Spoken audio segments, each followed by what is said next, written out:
All right. Here we go. Hi, y'all. I am here with Luiza Valley. Yeah.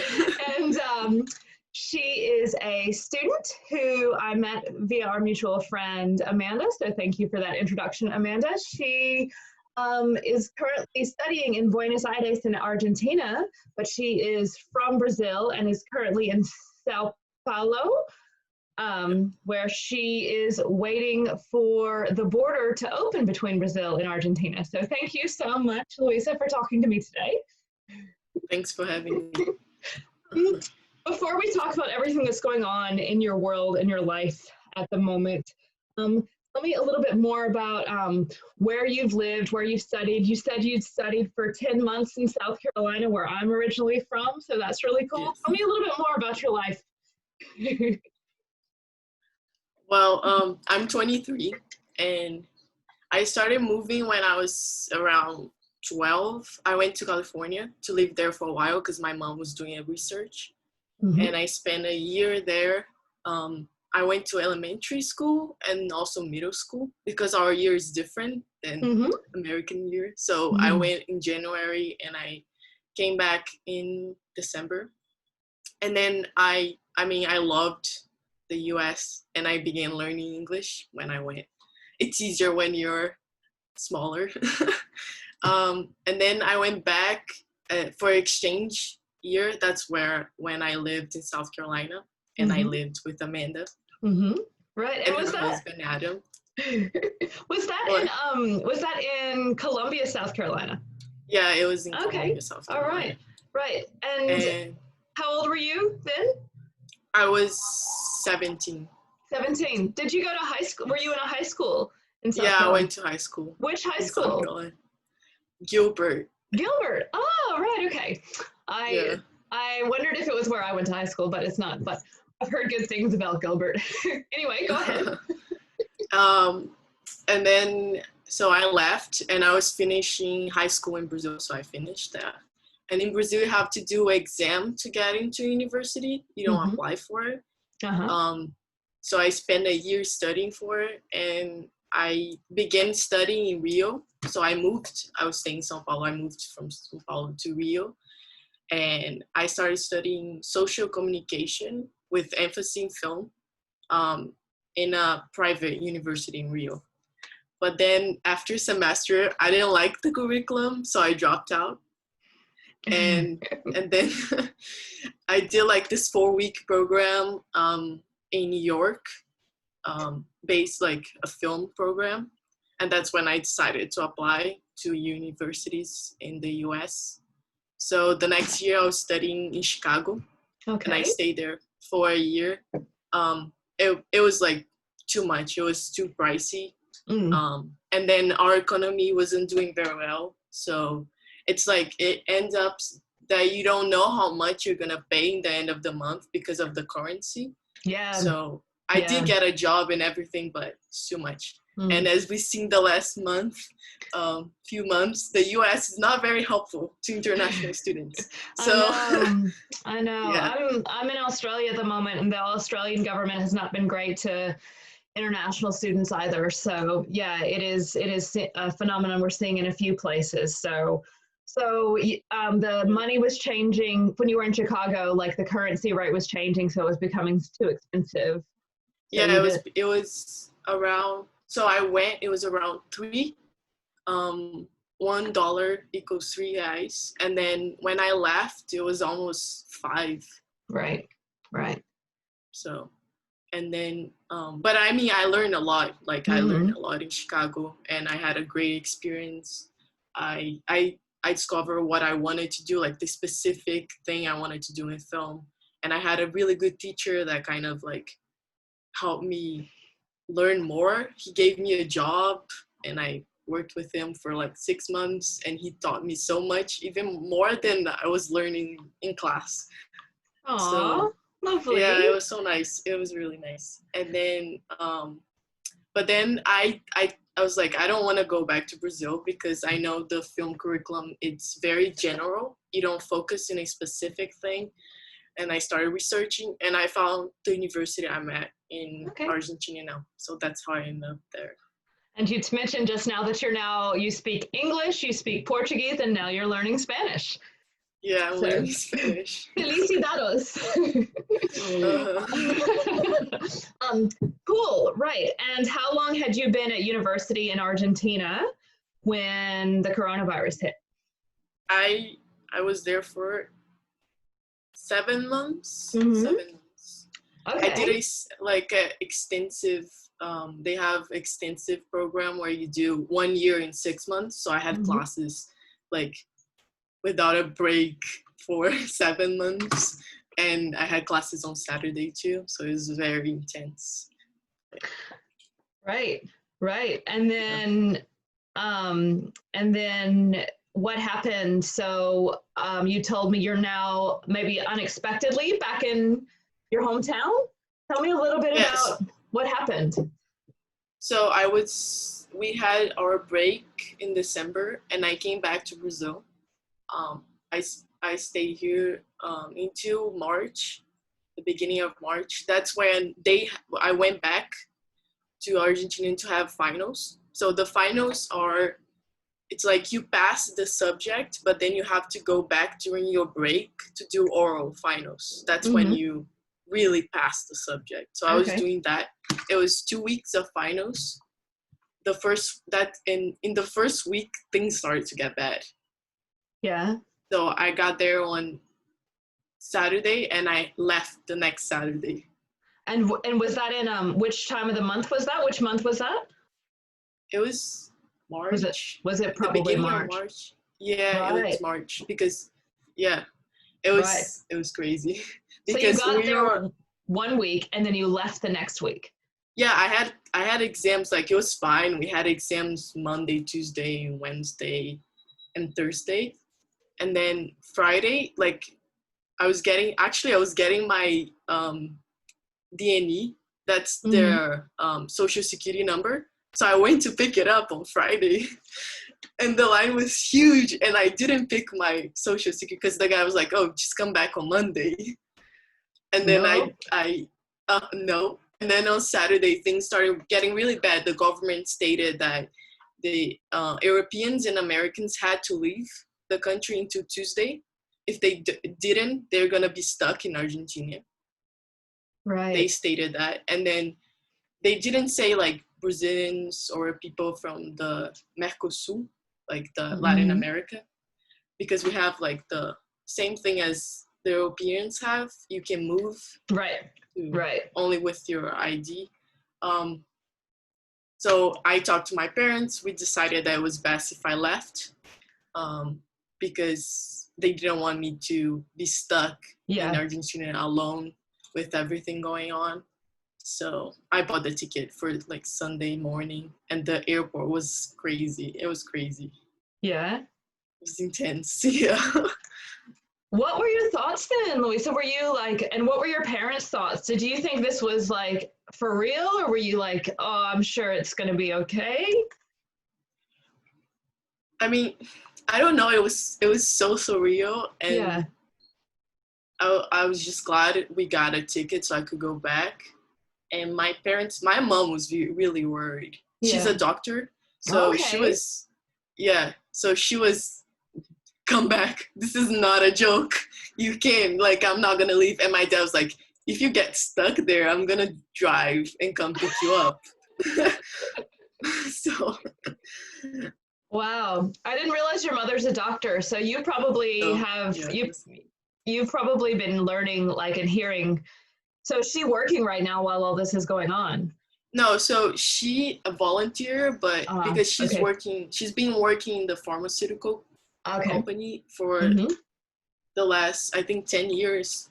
So she hasn't been practicing, but she volunteered, but because she's older, she's in the risk, the group. They haven't called her. Right. So because they are not going to put her on the front lines of the hospitals. Right. Interesting. So you like maybe before, like when you were in Argentina, in that week that you came back, in that week's time, did people start talking about it more and more? Were people like, did you feel like became more and more intense. And when you first went from Brazil to Argentina for the last time, were people in Brazil talking about it? Like in that month of March, did you feel like it was a big deal? Yeah, so that I think the week before Brazil got its first case, confirmed case. It was actually someone in Sao Paulo. Okay. Or to be honest, like we were kind of lucky because it was the week of Carnival. Yes. And yes. Yes. And then the guy who got the positive test, apparently he went for a business trip in Italy, and then he came back and he did this barbecue with 30 people so all of them had to stay in quarantine, but he was fine after. So and our health minister did this whole statement that they're gonna monitor, they had security on the building so no one would get in contact with him and everything. So it seems like we had things okay. But then we had Carnival. I mean, maybe it was here before, but I can't imagine if it just remind us what Carnival, anybody who's not familiar with Brazil at all, how would you describe in a sentence or two what Carnival is? It's a celebration for 5 days where people go crazy and they do whatever they want in the streets. And there's nobody's social distancing, right? Like there's lots of Right. We shouldn't laugh really, because I'm sure that was like a terrible way to start off things. Yeah. I laugh because it's sad. It's just ridiculous. It's just ridiculous. Yeah. Right. So you were in Argentina briefly, then your parents were like, you need to come home. You came home. Yeah. And so you've been home living with your parents since late March, I guess? Yeah, late March. And go ahead. Were you going to say something? No, I was in Sao Paulo for the first 2 months, and then when things started to get worse and everything, and my mom decided to volunteer, we kind of I have a sister and a brother, so we were all staying in the same house with my mom, and then we decided to go to my farm, and so we would stay away, if she was called, because she didn't want us to be in the same house as her if she was in the front lines. So we stayed there for 3 months, and then we came back because she wasn't called. Okay. So that's interesting. So it's kind of your whole family has a little bit of a story here. So you came back to be with your family, and your mom was high risk category, but she decided to volunteer anyway. And she didn't want to put her kids at risk. So you guys went and stayed at you said it was a farm? Yeah, I have a farm in another state here. Okay, right. The state is called Minas Gerais. So right. It's not famous. It's not a very well-known state. Right. And did you? So we went stayed. Did you stay at that farm with your brother and sister for 3 months? Yeah, for 3 months. Did you have Wi-Fi? So that's the thing as well. So we have satellite Wi-Fi, which is really bad. It's the old internet where you have to dial. Dial up. Yeah. Yes. It makes the beeping noises. Yeah. Oh my gosh. So when did you get back to Sao Paulo? 2 months ago. 2 months ago. Right. Right. Oh my goodness. Wow. And your mom is not volunteering anymore, so she just needed to volunteer. I mean, her name is there if they need her, but it doesn't seem like, I don't know, maybe, hopefully not. Right. We don't know what's going on, to be honest. It's just everything is. Yeah. So talk to me. So that was a great little bit of insight to your personal life. I cannot imagine being trapped on a farm with my sibling. I say trapped. That's a terrible way to say it, but that would, I guess it's good because you have each other, but if the Wi-Fi is bad, I guess you spend a lot of time in nature. Walking. I mean, at least I had that. Yeah, true. Yeah. I guess that's very different than, because Sao Paulo is a very big city. It's like the biggest city in Brazil, right? So it's probably It's the biggest in South America too, Right, I think. right, right. So now let's talk. So that's so interesting. I didn't realize all of those other things were happening in your life. So you kind of had a frontline worker in your house in a way, and I'm sure there's a lot of uncertainty when your mom was like volunteering. Tell me a little bit more about what the political climate is like. Like you said, no one kind of knows what's going on. What is Sao Paulo like right now? So Sao Paulo is starting to reopen. Mm-hmm. They have started. Brazil needs to reopen. The economy is not doing very well, like most South American countries right now, with everything closed. They have they made a plan, so each time they will go back, like they go forward or backwards if things started to get worse. I'm lucky because our state, like Sao Paulo, has more money. Right. It's a wealthy state. So now we're starting to reopen. Restaurants they open, if I'm not mistaken, at 10 a.m. and they close at 5. Bars too. And then the mall opens at 4 p.m. and closes at 9 p.m. So they have rules. You have to wear a mask anywhere you go.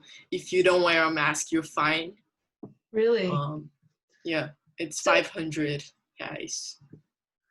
So I have been vaguely watching Brazil. I'm not as, and the media I don't think has been covering the Brazil as much as the United States, for example, but I did see that, is it Bolsonaro? Bolsonaro has been very skeptical about the virus. That has made everything like the worst, to be honest. Yeah. So since the start of the pandemic, the president kind of said the corona was a simple flu. Yeah. And he has dismissed like all the government's actions to contain the pandemic. And so what happened is the governors of each state in Brazil, they started to implement their own measures so they could contain the pandemic. But I mean, they can only do so much because Brazil is not like the US that they have a lot of power. They don't have a lot of power. In the end, like the president is the one that can issue like an emergency law, like to close down everything and have a quarantine. And he never got even close to doing that. Yeah. And the thing is, he hasn't stopped going out. He goes to demonstrations, he does barbecues, he goes to protests, and like he defends his actions by saying there's like this miracle cure that's the medicine that Trump talked about in one of his hydrochloroquine, the malaria medicine. Yeah, it's completely. I don't know enough about it. There's no proof. I don't know enough about it, and I've kind of actually been cautious to talk about it too much in my interviews because I just don't think the results are conclusive. But no, they are not. But it is, it's crazy that he's like, this is how, so he's basically encouraging all Brazilians to go out and keep living life as normal. Yeah. Yeah. Pretty much. Right. And I mean, people, we have people that believe in him. He has fans, so, people still are doing that. And then like I said, in the beginning, we had our health minister talked about, like 2 times now, he fired 2 health ministers during the pandemic. Because they were taking it seriously? He defended the quarantine. Yeah, because they were taking it seriously. He defended the quarantine and said that we had to do it, and then he fired him. And then the next one, he said that the medicine, I don't know how, I can't say in English to be honest, but the medicine. I don't know what it is either, but we all know what you're talking about. We all know what you're talking about. Yeah. So was a bad thing, and that we shouldn't, like, people shouldn't take it. It's not made for that. And then he fired him, and now we have like a military man that doesn't know anything as the Minister of Health in a pandemic. Right. So he has no doctor background or anything like that. No, and he's the Minister of Health. A military man. What is his name? I'm not I'll look it up. I'll look it up because I might include that in the information later. So how do Brazilians react? Like, would you say that most of them are skeptical? Yeah. Yeah. I mean, it's hard because Brazil has a lot of like inequality. So a lot of people don't know what to think. And I mean, he's a person in power. He's the person that has the most power in Brazil. And people are going to listen to him if they don't know better, you know? Right. So, right. It's just sad. Yeah. And the worst thing is that the coronavirus hit like the most people that die are from the north of Brazil. That's the poorest part of Brazil. And like, it wasn't expected. We didn't expect that because we all thought, oh, Sao Paulo and Rio are gonna have more cases because they get more international, like foreigners and all of that. And and the north is super like warm. And in the beginning, like the coronavirus couldn't stay alive long when it was really hot. And like the Amazon was hit. I mean, we have indigenous with corona now. And really that state is really suffering. Yeah. So even in really like remote, poor indigenous societies where there's not a lot of probably travelers, it's still spreading. Yeah, it's still spreading. I feel like in the beginning it started with scientists, maybe, because a lot of people from Europe, the US, they come to study there. So maybe do research. That's what I think. Right. So I didn't realize that. I know that Brazil is ranked right now second in the world for coronavirus, and that you have had over 2 million cases and 87,000 deaths. When I looked this up right before I called you, but I didn't know that it was disproportionately affecting people in rural communities. So that's really, but I mean, you know, we're still learning so much about it. My South Carolina is actually skyrocketing right now as well, and that is not known for being the most populated state at all. So so there's a lot that we couldn't kind of predict in the past. So the states were trying to enforce, the local government was trying to enforce restrictions, but the president was not. What was it? You told me a little bit about how the restaurants have curfews still, even now. So has that been for the whole time? They've had No. So Sao Paulo did quarantine. Everything was closed for a long time. But now they're starting to reopen. The last month, they have started to reopen. And then I think the 7th of August, we move forward to another plan. So more things are gonna open. But they all have to follow strictly guidelines that the governor of Sao Paulo has stated. So they actually worked very well with the president that hasn't done anything, to be honest. I know they all got together, all the governors in Brazil. They had like a meeting via Skype, and then they talked about what they could do. And since Sao Paulo is the main city, there was a lot of press conference of our governor talking badly about our president and our president talking badly about him. It was like this back and forth thing. There probably was some of that, like between Trump and Cuomo in New York, I think a little bit, probably in the same way. Not exactly the same, but the same thing. Yeah. The same way. Do you know anyone who has had it? I don't, thank God. But my mom does. She lost 7 friends. Oh my gosh. Yeah. 7.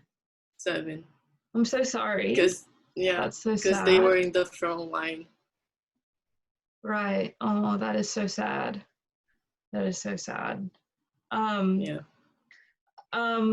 since your mom is a healthcare worker, I would guess that you probably know quite a lot about what that healthcare system is like. So can you tell me a little bit about how healthcare works in Brazil? Yeah, we have universal healthcare. So we have a thing it's called SUS. It's it's a public healthcare. It's actually, I mean, Obamacare was based after our healthcare, so it was very well developed. And our problem is mostly government stuff that they haven't invested a lot of money in the last few years, like last decade. They haven't invested a lot of money, so we lack of equipment and all of that. But at least we have universal healthcare. Yeah, I mean, right.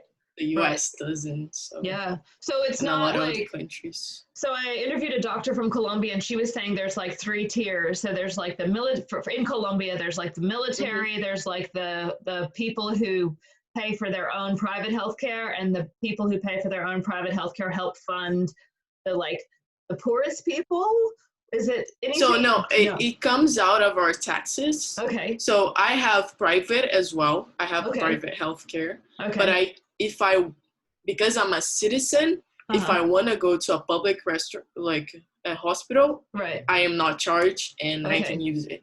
Okay. But because I have private, usually I'll go to the private hospital because it's faster. They have more equipment and all of that.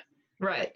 But interesting. And here a lot of companies give you private healthcare. So I have it from my dad, who his company gives healthcare to him and his family. He gets the family. Right. And you're 23, so that's cool that you can be 23 and still have it. It's into 24. Oh. So I have a year. You have a year to start directing movies and writing. Yeah. To pay for my own. No, okay, interesting. Right. So there is universal healthcare. And do you feel like will you be okay once you get off your dad's healthcare? Will you feel okay going to the public healthcare? I mean, I have used it for vaccines. They give you vaccines. I don't think, have I used for another thing? No, mostly vaccines and all of that. It is a good healthcare. I can't complain. We had a lot of, they implemented a rule where people who graduated from medicine, like new doctors, they had to work, I think, 2 years in the public healthcare. Okay. At least 2 years. Right. So every doctor who's working anywhere has at least a year or 2 in the public sector before they move to private sector. That's cool.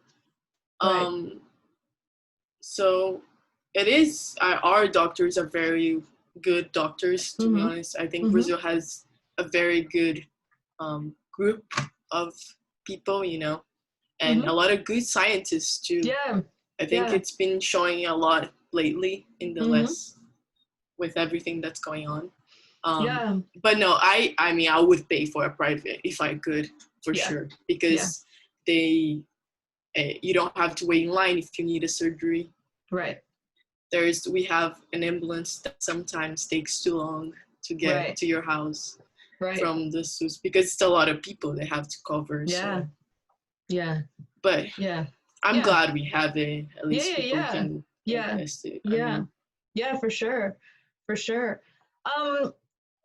So Brazil is an interesting country. Like, I've heard so much about like how it has made lots of big advances, and then I feel like it's had big falls as well. Like, I see it kind of like doing a lot of up and down, and it's and also like there's like it's huge. It's just a fascinating part of the world. Tell me, and I don't want to take too much of your time, but it's also interesting. Have there been any protests at all in Sao Paulo? We have had like a lot of union protests. So those are workers in a specific niche that they need help from the government. So they do the protests asking for help, like for money, so the government can help them more. We had like protests. It's a demonstration to show their support for Bolsonaro. All right. So we have had that. And he went without a mask, of course, to hug his supporters. Yeah, that's insane. So we that's have ridiculous. had that. So the government have they been funding some people? I know that Australia and the US has at least tried to do a bit of help for people who've lost their jobs and stuff. Did Brazil do that? Yeah, they did. They did a thing where you had to go to this app and put your social security number. Mm-hmm. If you're more 18 or more and you were unemployed and you put your social security, the government will go through it and approve or not, and you receive 600 reais in your bank account. But we had problems with it because a lot of people that did not need the money like went in and put their social security and got the money. And also because there are so many poor people, some people that needed the money didn't even have a social security, so they haven't gotten one. So we had lines of people trying to get a social security so they could receive the money. Right. So it wasn't very efficient. How much money would that be? Could you give in American dollars off the top? Now with our economy, it would be like $100. Right. But at the same time, it wouldn't go far in America. It might go a little bit further in Brazil. It's still not incredible. Like, it's better than nothing, I guess. No, yeah. And also, if you're a single mom, they gave you twice the money, so it was $1,200. They also, what they did is they made a pact with companies. So a lot of companies had to let people go. So what they did, they said, "Oh, we'll pay half of the salary, and you pay the other half, so you wouldn't have to let people go." Okay. That we had something kind of like that in Australia a little bit. Like, that's kind of cool. Right. So they were able to keep their employees without having to spend all their money. Right. That's kind of progressive. It's a shame that not everyone could get it though. Like, if you don't have a social security card, then Right. I mean, there are a lot of scandals of like famous people that their parents asked for the money, they got the money. Right. It's just sad that people that do that, if you're taking the money away from people that really need it. So. Yeah, exactly. I have no problem with people getting money who need it, but if you don't need it, then it's kind of, it's just like, you're going to end up, when this is, I'll be wrapping up, Luiza, so I won't take too much more of your time, but when do you're waiting on the border to open for Argentina for you to go back? Is that right? When is that going to happen? They close now into September. The 1st of September, they're going to reopen. So hopefully I'll be able to go then. But I'm having classes online. Okay. And, so my school was actually very efficient with the classes and everything. It's not very good for film because we have a lot of practical classes. So we're supposed to be on set, or you need cameras and all of that. But my school is trying its best, and I'm on my break now. I have a week now, and then I have finals again. Right. And we're gonna do it online this time. Right. And then they have asked the government and done like a plan to try to get us back. Right. Even if it's for 1 day a week, so we could go on set. They have this whole protocol they're gonna try to follow. They hope to follow. But that's the Argentinian government. They have to approve or not. So next I'll have to talk to someone in Argentina to find out what's happening over there, because they have it bad. The economy is so bad right now. Uruguay is the only one I think that's done okay. I think I read that Uruguay is maybe okay, but no one is doing great right now. Even in Australia we thought we were doing okay, and now in the state of Victoria, cases are like hundreds of new cases every day right now, so it's no one is immune. I'm sorry that you've had kind of that you can't be in your class right now, but I'm glad that you're with your family and you had some time on the farm. Have you had any silver linings, any positive things despite all of this crazy stuff that happened? I mean, I think it's always good to spend some time with your family. Yeah. I haven't been home this long for years. Right. So, yeah. So it's Right. good to be with them. I mean, I'm happy that my family is okay. Yeah. You know. Yeah. And I feel like hopefully this is gonna be better. People are gonna value more politics and who they vote for in the next election. And they understand how it can affect everyone, even the rich, you know. Yeah. The poor, the rich. Because Brazil, like we elected our president based on rage against the other party. Really? So yeah, it was more of a like a it wasn't spiteful good thing, kind of like we don't like this party, so we're gonna vote for it. This party like was corrupt and they stole so much money. But even if this candidate it's crazy, we're gonna vote for him because we don't want them. So it was like that. That's why Bolsonaro is in power now. Right. Right. He took advantage. Has he been in power for very long? I think 2 years. 2 years. Right. Yeah, I think it was 2018. Yeah. And is it 4-year terms like in the United States? It's 4 years. Right. 4 so years. You have 2 more years with him. Yeah. Because our last president was impeached. So okay. From a corruption scandal. Yeah. So. Right. And her party was in power for 16 years. Right. That's interesting. I was just talking to a guy from the Dominican Republic, and he said the exact same thing, that they had 16 years in power and they had elections during the coronavirus, and that changed the outcome, he thought. Like, because people are so aware right now of things that they are. Yeah. They're paying attention now. So I think that's going to be good to get people talking and realizing what they're doing when they vote for someone like that. Yeah. Yeah.